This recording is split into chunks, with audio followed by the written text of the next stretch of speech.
Ô, minha gente, hoje eu quero trabalhar com vocês um tema muito espinhoso, que é o Concílio de Nicéia falou sobre a Trindade de fato? Então, a primeira coisa que eu vou pedir para você é se inscreva nesse canal, assine as notificações. Na descrição do vídeo você encontra meu telefone, caso queira conversar comigo, caso queira fazer alguma doação. Também, se você tiver interesse, tem um curso de teologia na página inicial do meu canal, tá? Então vamos a mais este vídeo. Eu já vi infinitas pessoas, assim, uma quantidade muito grande de pessoas, seja na internet ou pessoas no dia a dia, fazerem a seguinte afirmação, que o Concílio de Nicéia estabeleceu a Trindade. E eu particularmente acho engraçado isso, porque quando eu pergunto para essas pessoas, eu falo assim, você já leu o Concílio de Nicéia? E essas mesmas pessoas respondem que não. O último que falou isso foi um cara... Não, o último não, que falou não, ele perguntou. Ele chegou com uma humildade tremenda, o Mateus. Tanto que foi o Mateus que... Foi o homem que me deu esses 3 livros. História Agrária Romana. Toma cuidado com esse livro aqui. La Ruine de la Civilisation Antique, né, do Guglielmo Ferreiro. Foi ele que me presenteou com este livro. E também SPQR, Mary Burley. Tudo isso aqui são livros relacionados ao Império Romano, à história. Caso vocês queiram saber mais sobre esses livros, eu estarei fazendo review, estudo e análise no meu outro canal chamado Sagat Historiador. Caso alguém queira se inscrever, só olhar na descrição desse vídeo aqui. Você verá lá o Sagat Historiador, que lá eu vou estar tratando de temas históricos, do ponto de vista histórico, não do ponto de vista de tradução bíblica, teológica. E curiosamente esse vídeo vai estar seguindo essa pegada histórica. Porque a história e a exegese necessita da história para fazer explicação. Mas no caso hoje, eu entro nessa questão, tá? Então se inscreva no canal do Sagat Historiador. Eu entro nessa questão. Muita gente gosta de falar, porque o Concílio de Nicéia criou a Trindade. Porque o Concílio de Nicéia estabeleceu a Trindade. Foi no Concílio de Nicéia que Constantino mandou fazer a Trindade. Eu acho, sabe, assim, extremamente engraçado.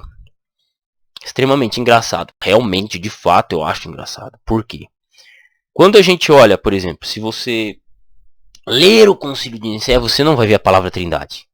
Se você ler sobre o problema ariano e sobre o problema, sobre o que foi definido no Concílio de Nicéia, você vai, a questão não era a Trindade, era outra.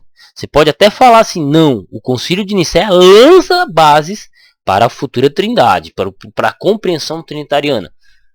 Tá, a gente pode até caminhar por esse ângulo assim, de uma maneira muito delineada, muito bem desenhada, de acordo com essa fala, que não estaria tão errada, né? Mas ainda assim um pouco limitada. Mas o Concílio de Nicéia, de fato, ele tratou da Trindade, e a resposta simplesmente é não.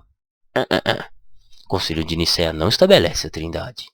O Concílio de Nicéia, ele estabelece, a discussão a pergunta a ser feita por Ario era, Cristo, ele era coeterno igual a Deus, ou ele era gerado?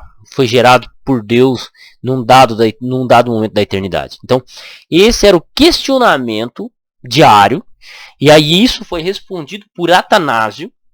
E interessante que eu tenho aqui o Concílio de Nicéia, eu já apresentei esse livro aqui, né? Então temos aqui Cristologia de Raul Dendry, na página 1 do livro. Declaração cristológica do Concílio de Nicéia, 325 depois de Cristo. Olha aqui. Eu tenho um negócio em grego aqui, tá? Se alguém quiser uma foto, só entrar em contato comigo, eu mando. E assim, ó. Eu vou colocar a tradução aqui, né? Nós cremos em um Deus Pai, Todo-Poderoso, Criador de todas as coisas visíveis e invisíveis. Em um só e em um só Senhor Jesus Cristo, o Filho de Deus.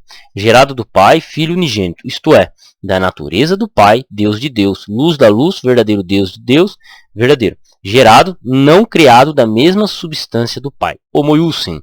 Tanto que foi Atanásio que desenvolveu esse termo homoiousen para dizer que Jesus ele tinha a mesma substância, a mesma coisa com a eternidade. Através de todas as coisas foram criadas, nos céus e na terra, porque por nós, homens, e para a nossa salvação, desceu e se fez carne. Feito homem, sofreu e ressuscitou ao terceiro dia. Ascendeu aos céus e virá para julgar os vivos e os mortos. E no Espírito Santo, mas aqueles que dizem que houve um tempo em que ele não era, e aqueles que antes dele ser gerado ele não era, e que ele veio a ser das coisas que não eram, ou discutem que o Filho de Deus é uma substância ou essência diferente, ou que foi criado ou moralmente alterável e imutável, a esses a Igreja Católica excomunga. E aqui quando fala católica, não é católica apostólica romana, tá? Para o texto grego, ver Han, página 142. E depois nós temos aqui o Concílio de Calcedônia, em grego também. Então tem até o Concílio de Calcedônia, nem eu lembrava desse concílio. Aí aqui, ó, faz tanto tempo. Então, o que acontece? Você viu a palavra trindade nessa parte do concílio? Nessa declaração? Não. O assunto era cristologia. Cristologia faz parte do estudo da trindade, ok? Mas não fala de trindade. E eu particularmente acho muito engraçado que pessoas vêm na internet afirmar que o Concílio de Nicéia criou a trindade. É claro que se a gente vai para uma busca histórica, você encontra citações, o termo trinitas, pessoas já sistematizando o Pai, o Filho e o Espírito Santo. Mas isso vai se tornar mais claro teologicamente posteriormente, né? O conceito trinitariano ele vai se tornando mais claro ao longo do tempo.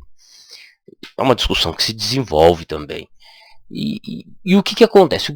Agora chegamos ao ponto em que eu queria comentar desse vídeo. Que nós que vamos lidar com documentos antigos, história, isso, aquilo, teologia, nós temos que ler o documento antes de falar. Porque senão a primeira pergunta que alguém vai fazer é: você leu o Concílio de Nicéia? E você responder que você não leu, você quebra as pernas. Uma outra coisa que eu vejo é que existem alguns que dizem: não, porque Ário foi perseguido e tal.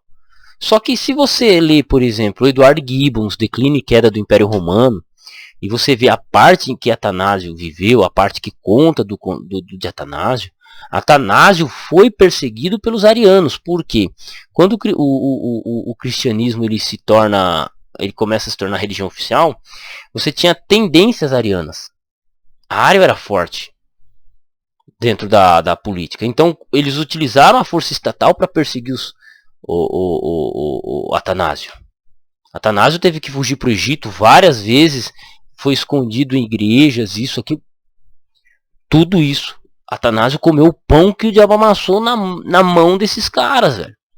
E aí eu já vi nego falando que os arianos foram perseguidos, né? Quando na verdade eles lançaram mão de poder estatal para isso.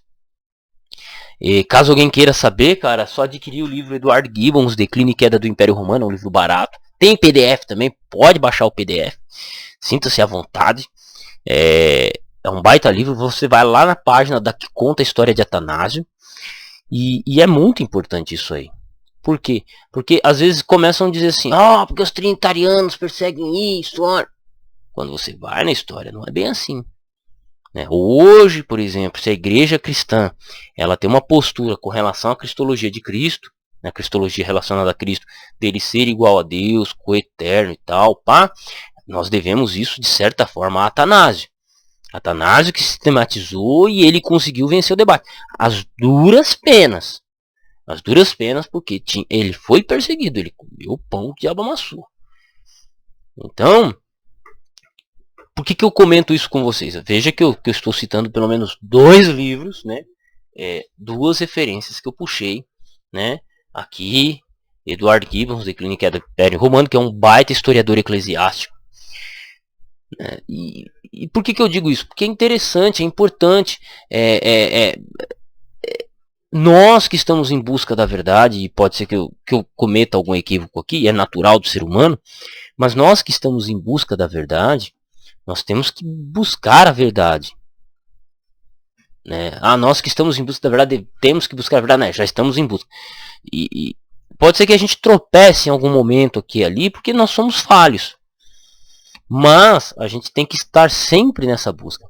A questão é, Estamos batendo de frente, discutindo com as pessoas, afirmando coisas, pesquisando o máximo que nós conseguimos, ou nos acomodando na argumentação de outras pessoas? Quando eu digo na argumentação de outras pessoas, você ouve um cara falar assim, que o Concílio de Nicéia estabeleceu a Trindade.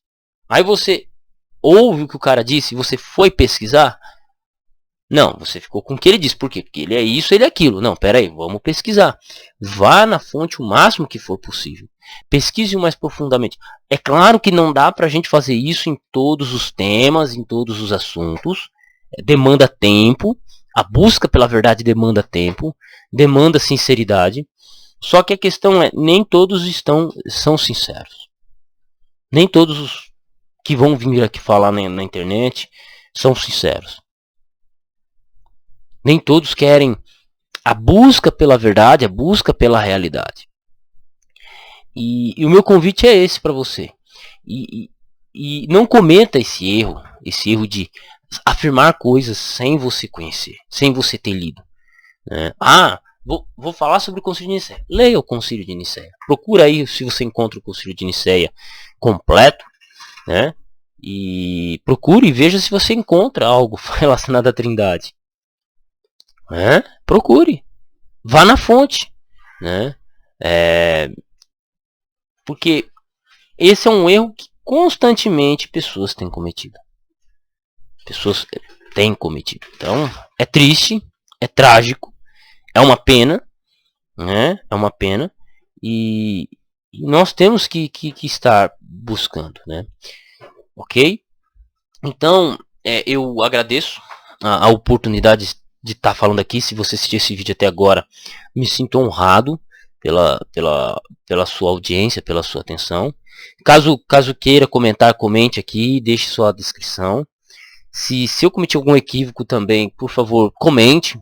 Talvez eu esteja até retirando o vídeo ou reformulando alguma coisa. Se eu errei, foi algo trágico, né? Mas até o momento, pelo que eu me lembro de memória, é isso, né? No tocante ao Concílio de Nicéia e na leitura de Gibbons, ok? Então, se gostou do vídeo, compartilhe, mande para amigos, principalmente para aquele que diz que o Concílio de Nicéia fala sobre a Trindade, sei lá. E é isso. Tamo junto no campo de batalha. Deus abençoe vocês. Se torne membro do canal. Caso queira fazer alguma faculdade, algum curso superior, pode entrar em contato comigo. Eu vou indicar um amigo.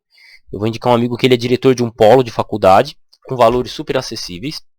E de fato, super acessível. Eu estou fazendo letras com ele. E muito obrigado, tá, Matheus, pelos livros. Tá? Muito obrigado mesmo. Porque isso aqui vai me ajudar muito no assunto que eu estou pesquisando sobre o Império Romano. E caso você que assistiu esse vídeo até agora queira saber mais sobre isso, eu não vou estar falando neste canal, vou estar falando no canal Sagat Historiador, né, que lá eu vou estar tratando de questões sobre história e tal. E tudo isso também ajuda na interpretação do texto bíblico. Porém, lá eu não estarei respondendo questionamentos mais de cunho teológico e de tradução, ok? Estarei respondendo mais aqui mesmo. Então, sobre teologia, sobre tradução bíblica, pode perguntar aqui. Sobre história, pela história, sobre isso, sobre aquilo, estarei respondendo lá no Sagat Historiador. Então esse é o meu real pedido. E até o próximo vídeo. Sagat Historiador, não se esqueçam, se inscrevam lá.